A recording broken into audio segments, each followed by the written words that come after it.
Domingo de Ramos. El Evangelio para la procesión de los Ramos es de Mateo 21, 1, 9.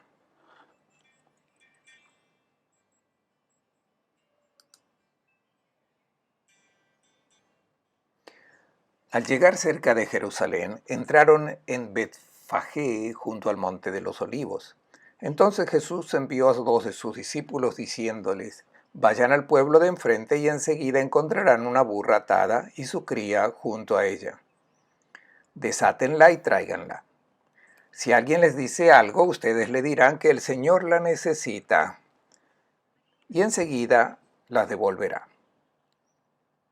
Esto sucedió para que se cumpliera lo anunciado por el profeta.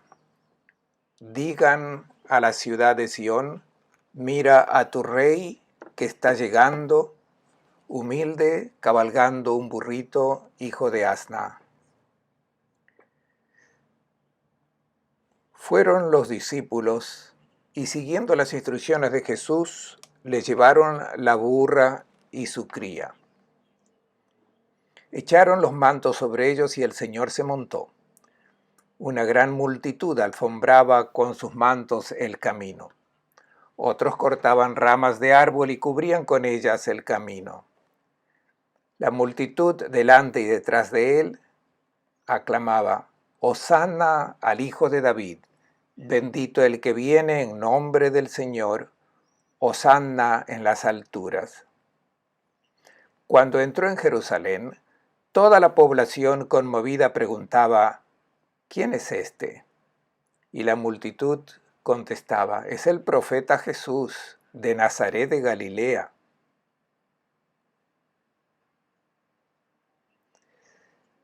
Mientras entraban en Jerusalén, toda la ciudad estaba llena de alegría. ¿Quién es este? Y la multitud respondía: este es el profeta Jesús, de Nazaret de Galilea. El comentario es del padre Fernando Armelini y son palabras de alegría y esperanza. Un buen domingo para todos, hermanas y hermanos. Estamos en el Domingo de Ramos, que da inicio a la Semana Santa, que nos llevará después al día de la Pascua. Durante esta semana, todos los años acuden a Jerusalén muchísima gente. Al mediodía, parte de la procesión desde Betfagé y se dirige a la iglesia de Santa Ana en Jerusalén. Son cristianos de todo el mundo, de diferentes idiomas. Es un río de gente formado por tantos grupos, cada uno cantando en su idioma, con instrumentos musicales típicos del lugar de donde vienen, y expresan de esta manera su alegría de ser discípulos de Cristo. Luego, cuando llegan a la iglesia de Santa Ana, el patriarca imparte la bendición solemne. Al fondo ven dos imágenes. Una es el fresco que se encuentra en la iglesia de Betfagé, construida en el lugar desde donde Jesús partió con el asno para llegar al templo de Jerusalén. Y a mi izquierda ven el mar de gente. Se habla de entre 10 y 15.000 personas que participan en esta fiesta para reproducir el aplauso que le fue dado a Jesús cuando entró en Jerusalén montado en el asno. ¿Qué sentido tiene este viaje hecho por Jesús desde Betfagé hasta Jerusalén? Mateo dice que luego en el templo, inmediatamente después de haber entrado, fue a expulsar los vendedores y a derribar las mesas de los cambistas. Para comprender el mensaje de este gesto realizado por Jesús, debemos prestar atención a todos los detalles del relato, las alusiones a las cuestiones del Antiguo Testamento, para entender lo que Jesús quería decir a través de este gesto. Vayamos al texto. Al llegar cerca de Jerusalén, entraron en Betfagé junto al monte de los olivos. Betfagé se encuentra en la parte oriental del monte de los olivos y una vez que se llega a la cima del monte, se contempla la explanada del templo, la ciudad de Jerusalén. Betfagé significa, bueno, Bet es casa, casa de los higos verdes, higos no maduros. Es interesante que inmediatamente después se narra ese episodio que es una parábola de lo que Dios espera de su pueblo. Se cuenta la parábola, el relato, donde se narra que Jesús fue a buscar higos y no los encontró. Había solamente hojas. Es una referencia clara a lo que Dios esperaba de su pueblo. Esperaba frutos de amor, frutos de justicia, de atención al pobre, al huérfano, a la viuda, al extranjero. Y en vez, ¿qué se encuentra en el templo? Muchas hojas, liturgia, cantos, incienso. Pero esto no da nada a Dios. Estos son los sacrificios, no son los sacrificios que Dios espera, son hojas. Jesús prepara el ingreso en el templo con un gesto significativo, porque es una alusión a los profetas del Antiguo Testamento. Cuando Jesús llega a Betfagé, manda a 2 de sus discípulos y les dice: vayan al pueblo de enfrente y enseguida encontrarán una burra atada y su cría junto a ella. Al fondo tienen una foto que saqué en Betfagé porque allí vi delante de una cueva 2 borricos. Bueno, nada de particular, solamente que estaban en Betfagé y me recordaron el episodio de la vida de Jesús. Jesús le dice a sus discípulos: encontrarán una burra atada y su cría junto a ella, desátenla. Esta escena es muy importante porque el evangelista insiste, y digámoslo claro, el protagonista de este episodio es la burra y su cría. De hecho, la escena se narra 2 veces, primero como previsión y luego como evento, y se subraya la importancia de este episodio.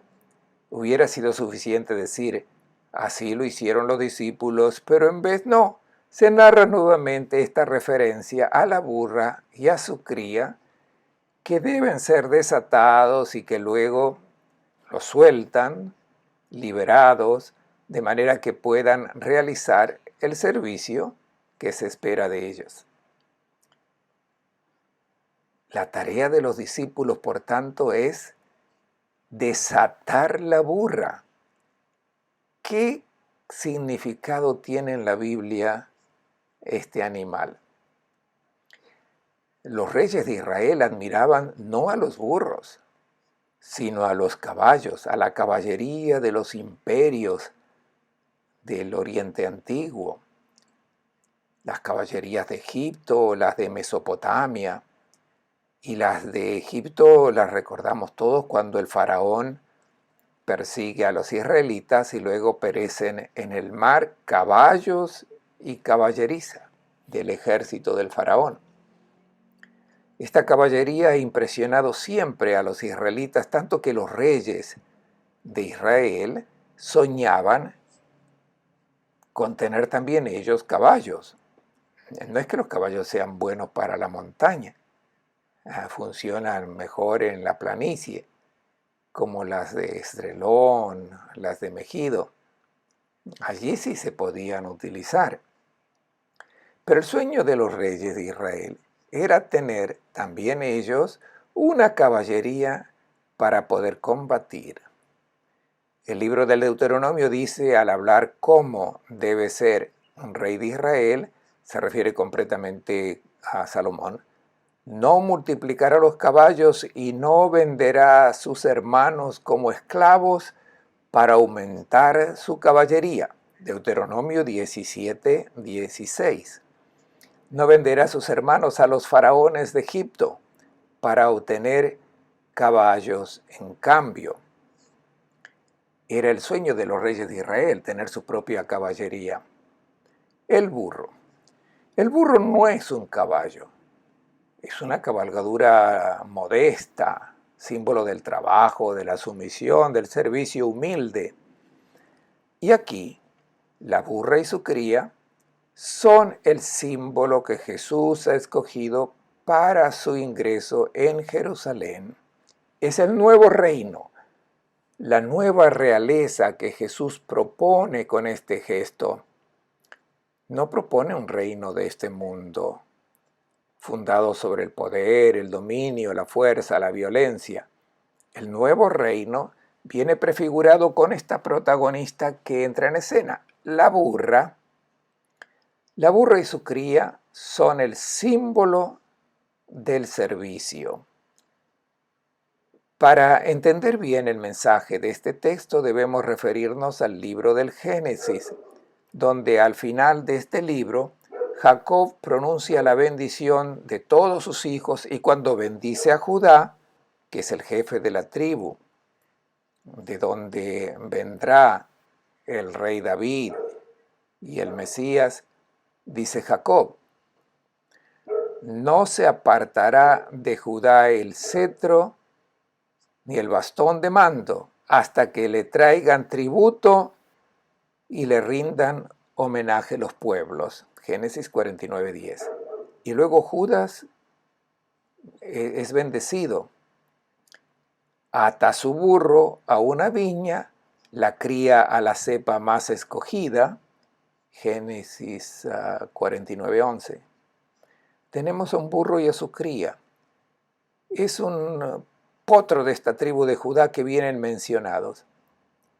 Tengamos presente que en esta profecía se dice que Judá tendrá el mando hasta cuando aparezca aquel al que obedezcan los pueblos.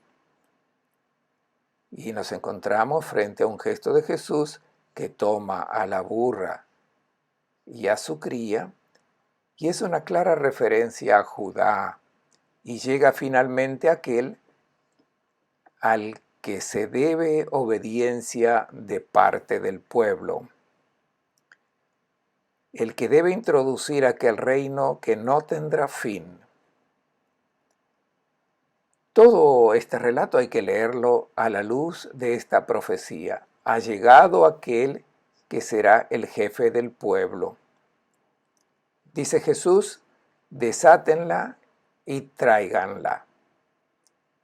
¿Qué significa este gesto? Lo primero que hay que hacer es identificar las características de la protagonista de esta escena, que es la burra y su cría. Se la caracteriza por su capacidad de servir. Tenemos en nosotros esta fuerza, esta capacidad, porque nuestra semejanza con Dios es esta, el amor. Y el amor significa atención al otro y donación de uno mismo a los demás. Don de nuestra vida, servicio. En todos nosotros está esta burra. Cuando nosotros hablamos de burro solemos decir: eres un burro, o sea, un ignorante. Este no era el simbolismo del burro en la cultura semítica, en la cultura de Jesús. El burro es el símbolo del servicio, de la paciencia. No se cansa, está siempre disponible. Es muy bello el símbolo de este animal que Jesús ha escogido como imagen de esa capacidad de servicio que está presente en todos. No nos maravillamos cuando Jesús se compara a un cordero, pero suena mal si Jesús se compara a un burro. Pero este es el hecho. Él quiso presentarse como el que está siempre disponible para servir y solamente para servir. ¿Y qué quiere decir desatar la burra? En todos nosotros está esta capacidad de servir, pero está retenida porque la tenemos atada. No queremos servir, queremos ser servidos. Está atada. Y la tarea que Jesús da a sus discípulos es ir y desatar la burra. La tarea de los discípulos es que esta fuerza, esta capacidad que nosotros tenemos dentro y que viene de la imagen de hijos de Dios que tenemos, sea desatada y puesta al servicio. Y Jesús añade, si alguien le dice algo, ustedes le dirán que el Señor la necesita. ¿Quiénes son los que se rebelan? Somos todos nosotros y decimos, no desatemos la burra que está dentro de mí, déjenme tranquilo. Somos nosotros los que nos rebelamos, pero Jesús dice, la necesito, porque es a través de nuestra colaboración que Él puede inaugurar su reino, que no es reino de los patrones, de los dominadores, sino de los que sirven. Lo único que Jesús tiene necesidad, la única vez que aparece en los evangelios que Jesús dice, el Maestro la necesita, es de nuestra capacidad, liberar la capacidad de servir, de amar a los hermanos. Por tanto, para construir el mundo nuevo, Dios tiene necesidad que nosotros dejemos suelta a la burra que está dentro de nosotros, o sea, nuestra disponibilidad de amar y de servir.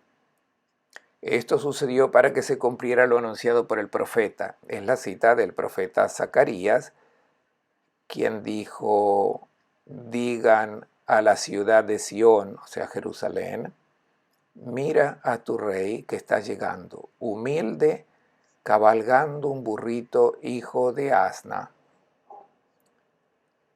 La profecía depende de cómo cada uno la recibe.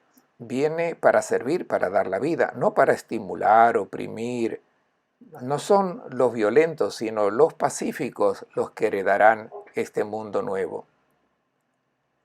Respecto al camino espiritual que el pueblo de Israel estaba haciendo, Zacarías dio un gran impulso hacia la luz plena, que es la luz de Cristo, porque ha anunciado un reino de paz, humilde, cabalgando un burro, destruirá los carros de Efraín y los caballos de Jerusalén, destruirá los arcos de guerra, proclamará la paz a las naciones, dominará de mar a mar, del gran río al confín de la tierra. Zacarías 9, 9, 10.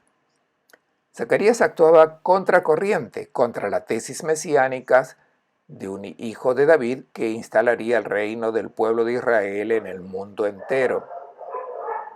El profeta dice, no será un Mesías violento, sino un rey de paz. No viene con la valgadura de los guerreros potentes, sino sobre una burra. No busca pelea con un burro. El burro es solo para trabajar. Es la primera revolución que se anuncia en relación a esta figura del Mesías. Vendrá a destruir todos los campos de guerra. Su acción no será de guerra y por primera vez en la historia bíblica se habla de una ofensiva de amor, no de una ofensiva violenta para establecer un mundo más justo. Fueron los discípulos y siguiendo las instrucciones de Jesús, le llevaron la burra y su cría. Echaron los mantos sobre ellos. ¿Qué significa este gesto de poner sus capas? La capa significa para un israelita su misma persona. El manto, el vestido, la cama, la cubierta no se podía quitar porque era todo para un israelita. Podía renunciar a todo, pero no al manto. Y los discípulos ponen sus mantos sobre la burra y su cría. Este gesto significa que ellos ponen todas sus vidas, todo lo que poseen, para el servicio. Toda su riqueza la ponen sobre esta propuesta, que es la de la burra. Y Jesús se montó. Es para este reino, de aquellos que están para servir, que Jesús se presenta como rey. Jesús escogió a la burra como medio de transporte. También nuestros medios de transporte hablan de nosotros. Dicen quiénes somos, quiénes pretendemos ser, quiénes queremos ser. Si uno tiene una bicicleta destartalada, es muy diferente a aquel que se presenta con un Mercedes o con un avión privado, una moto de lujo que usa un joven para deslumbrar, una señora de edad madura no utiliza una motocicleta apta para una persona joven, briosa. ¿Qué medio de locomoción escogió Jesús? La burra, que es humilde, paciente, resistente al cansancio, no reacciona por cualquier cosa. Jesús se sentó sobre estos mantos. Quiere decir que los discípulos han comprendido el significado, según la cultura del tiempo de Jesús, de la novedad de este Mesías portador de paz, no belicoso, sino siervo. Este es el significado de poner el manto sobre la burra. Han dado expresamente su adhesión a esta imagen del Mesías. Es interesante el detalle que hace el evangelista Marcos. Nadie se había sentado antes sobre esta burra.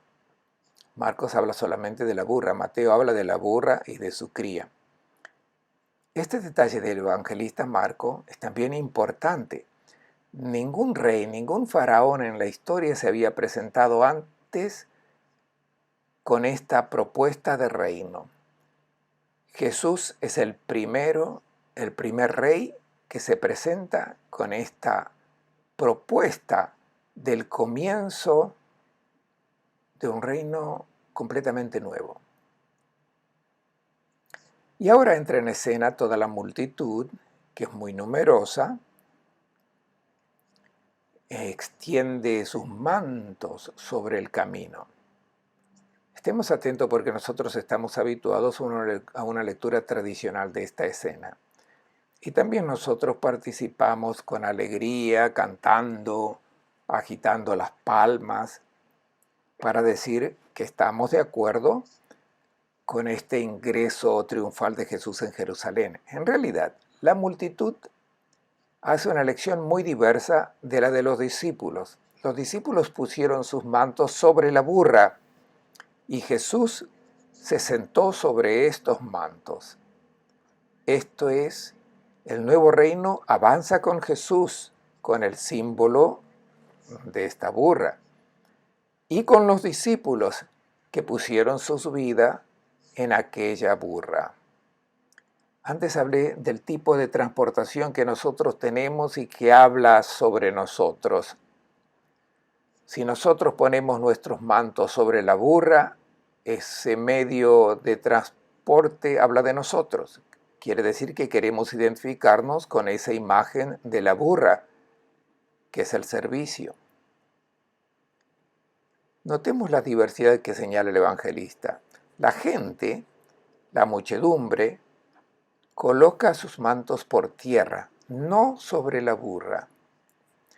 Tiene un significado especial, porque cuando se tenía una investidura real, el pueblo extendía sus mantos por tierra para que el rey, con su caballo, pudiera pasar sobre los mantos. Y significa sumisión. Quería decir que estaban de acuerdo a sujetarse al poder de este rey. Aquí la decisión de la gente es aceptar a Jesús sin haber comprendido cuál era su propuesta. Aún pensaban que fuera un Mesías como el que ellos esperaban, el hijo de David que instauraría el reinado del pueblo de Israel sobre todos los demás pueblos. No han entendido, lo aclaman rey, pero un rey a la antigua.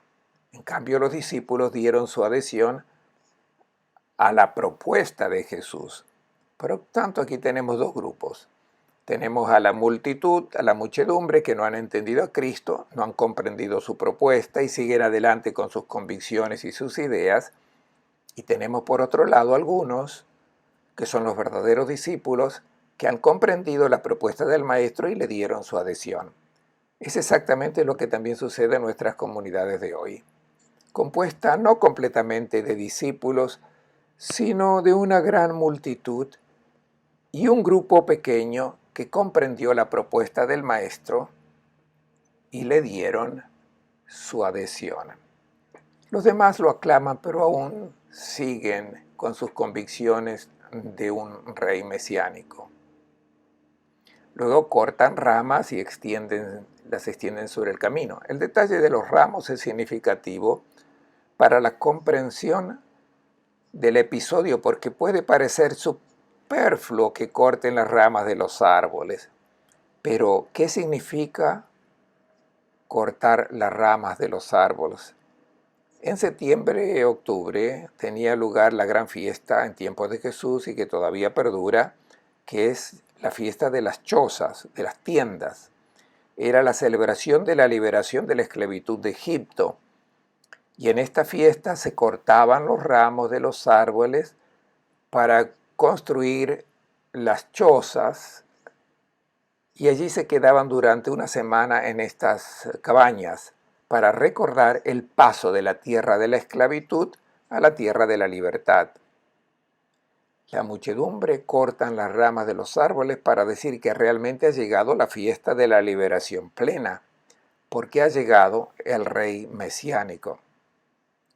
De hecho, la muchedumbre precedían y seguían a Jesús sentado sobre la burra.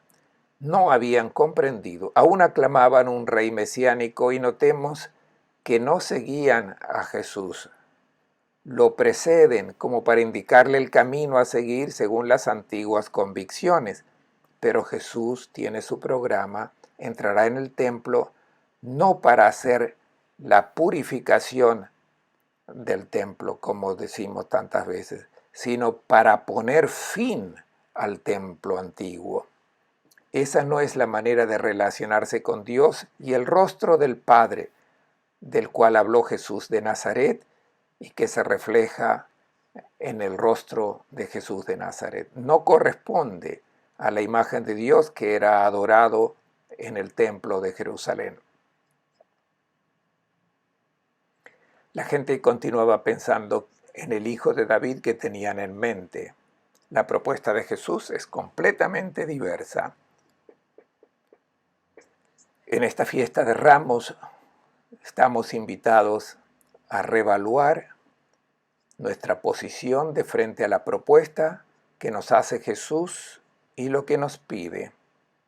Si queremos pertenecer al nuevo reino, el que Él ha venido a introducir al mundo, debemos dejar suelto el burrito que está dentro de nosotros y que es la capacidad de amar que nos ha dado el Padre del cielo. Deseo a todos un buen domingo y una buena Semana Santa.